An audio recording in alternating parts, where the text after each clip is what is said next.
Assalamualaikum warahmatullahi wabarakatuh. Perkenalkan, nama saya Gitsa Zahira Sofa. Saya dari semester 6 kelas Bestis Nu Cianjur. Di sini saya akan sedikit menjelaskan mengenai teori-teori sebab akibat atau kausalitas. Yang pertama ada pengertian kausalitas. Kausalitas dapat didefinisikan sebagai setiap peristiwa itu selalu memiliki penyebab sekaligus menjadi sebab peristiwa lain, atau suatu ajaran mengenai sebab akibat yang secara umum mempermasalahkan, yaitu hingga berapa jauh sesuatu tindakan itu dapat dipandang sebagai penyebab dari sesuatu keadaan, atau hingga berapa jauh suatu keadaan itu dapat dipandang sebagai suatu akibat dari sesuatu tindakan, dan sampai di mana seseorang yang telah melakukan suatu tindakan tersebut dapat diminta pertanggungjawabannya menurut hukum pidana. Yang selanjutnya ada ajaran-ajaran kausalitas.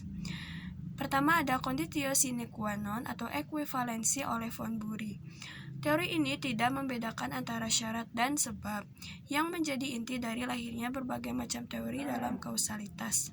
Menurut Bury, rangkaian syarat yang turut menimbulkan akibat harus dipandang sama dan tidak dapat dihilangkan dari rangkaian proses terjadinya akibat. Rangkaian syarat itulah yang memungkinkan terjadinya akibat.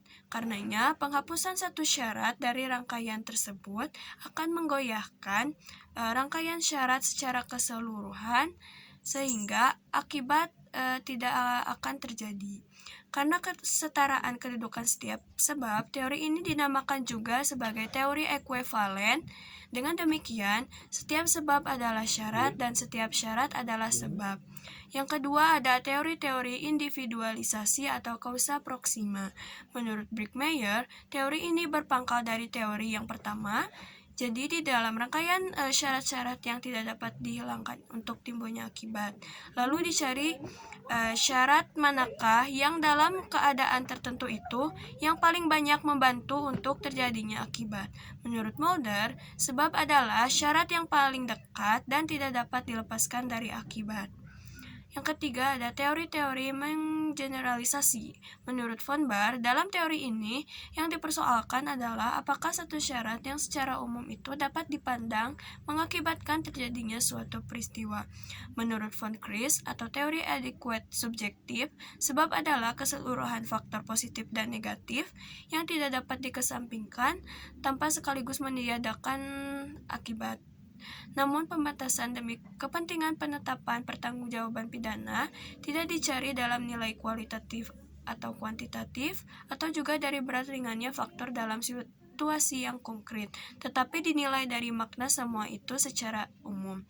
Kemungkinan dari faktor-faktor tersebut untuk memunculkan akibat tertentu. Menurut Romeling atau teori adequate objektif, faktor yang ditinjau dari sudut objektif harus ada untuk terjadinya akibat.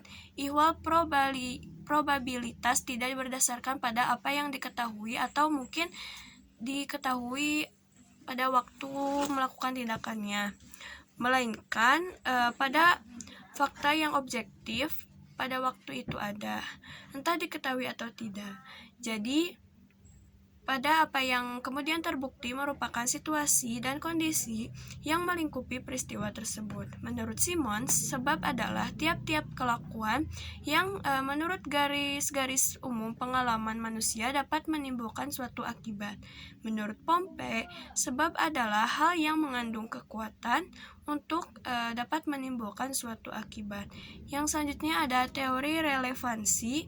Menurut Langemeyer, teori ini ingin menerapkan ajaran von Bury dengan memilih satu atau lebih sebab dari sekian mungkin sebab yang ada. Yang dipilih adalah sebab-sebab yang relevan saja, yakni yang kiranya dimaksudkan sebagai sebab oleh pembuat undang-undang. Sekian yang dapat saya sampaikan. Mohon maaf apabila ada kekurangan dan kesalahan. Wabillahi taufiq wa hidayah. Wassalamualaikum warahmatullahi wabarakatuh.